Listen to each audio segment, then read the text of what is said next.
folks, it's Thanksgiving long weekend here in Canada, and we finished picking up the whole garden. This is our big garden, and what's left is the row of turnips. So that's what I'm doing today.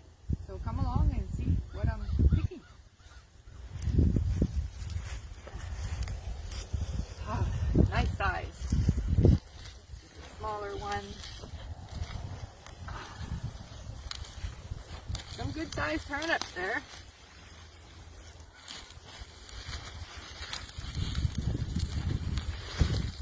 Ah, this one's nice.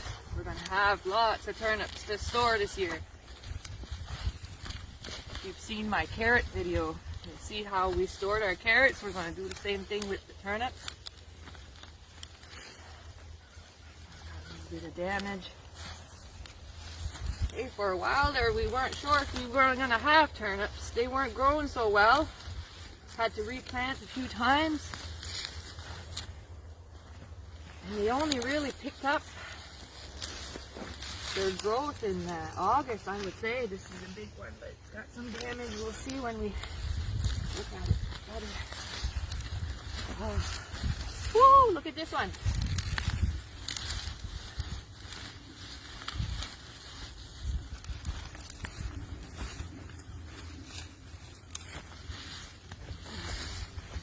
Anything here?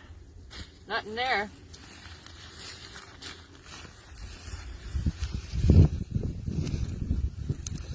Oh, what a great turnip harvest. Pretty happy about it. Thanks for tuning in.